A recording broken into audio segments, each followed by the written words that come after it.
এখানে একটা প্রশ্ন আসছে, আর একটা জানাজার নামাজে সূরা ফাতিহা পড়া।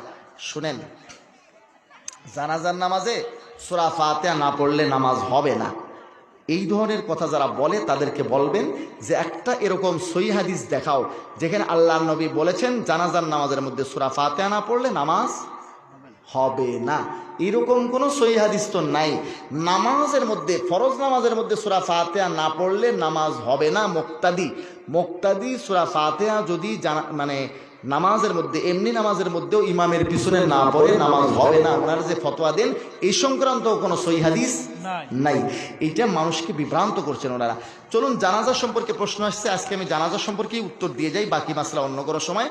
তো আমি আপনাদেরকে দেখাবো জানাজার মধ্যে সূরা ফাতিহা পড়ার একটা ঘটনা আছে বুখারী শরীফে, কিন্তু এখানে উল্লেখ নাই যে জানাজার নামাজের মধ্যে সূরা ফাতিহা না পড়লে নামাজ হবে না, এরকম কোনো কথা উল্লেখ নাই। তো জানাজার মধ্যে সূরা ফাতিহা পড়ার একটা ঘটনা বুখারী শরীফের 1 নম্বর খণ্ডের 178 নম্বর পৃষ্ঠায় উল্লেখ রয়েছে। এই হাদিস দিয়ে তারা দলিল দেন, কিন্তু এই দলিলটা যদি আপনি পুরাটা দেখেন তখন কিন্তু তাদের আর দলিলের কিছুই সেখানে থাকবে না, এটা আপনি বুঝে নেবেন। এক লোক বলে মুরিদ হয়েছে একটা পীর সাহেবের কাছে, তো পীর সাহেব বলছেন যে কোনো স্বপ্ন দেখলে, ভালো স্বপ্ন টপ্ন দেখলে আমাকে বলবা। তো এক মুরিদ স্বপ্ন দেখে দৌড়ে গেছে পীর সাহেব হুজুরের কাছে। পীর সাহেব হুজুরকে বলছে, হুজুর আমি একটা স্বপ্ন দেখছি। কয় ভালো না খারাপ? কয় আমি কি জানি, আমি স্বপ্ন দেখছি, ভালো খারাপ আপনি শায়েখ মোর্শেদ আপনি বলতে পারবেন। তো বলে স্বপ্ন বলো। তো স্বপ্ন বলছে, কয় হুজুর আমি দেখি আমার আঙ্গুলের মধ্যে পায়খানা আর আপনার আঙ্গুলের মধ্যে মধু।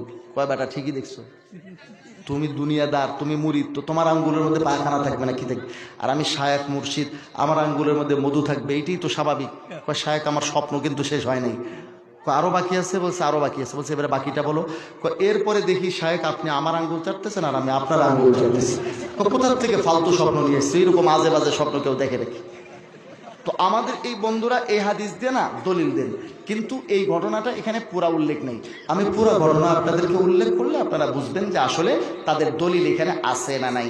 বুখারী শরীফের মধ্যে উল্লেখ আছে হযরত তলহা ইবনে আব্দুল্লাহ থেকে, তিনি বলেন ক্বালা সাল্লাইতু খালফা ইবনে আব্বাস আলা জানাজাতিন, উনি বলেন আমি আব্দুল্লাহ ইবনে আব্বাস রাদিয়াল্লাহু তাআলা আনহুর পিছনে একটা জানাজার নামাজ পড়লাম।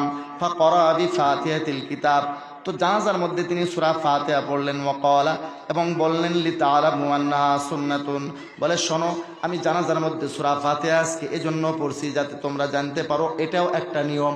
আচ্ছা, আজকে এশার নামাজ আপনারা পড়ছেন না জামাতে? এখানে ইমাম সাহেব বলছেন যে আমি জানাজান আজকে এশার নামাজ এই জন্য এরকম পড়ছি যাতে আপনারা জানতে পারেন এটাও একটা নিয়ম। ইমাম সাহেব কি বলছেন? বলেন নাই। কেন? প্রতিদিন যেভাবে নামাজ পড়ে আজকেও সেভাবেই পড়েছেন, ঠিক না? তো দৈনিক যেভাবে উনি জানাজা পড়ান আজকেও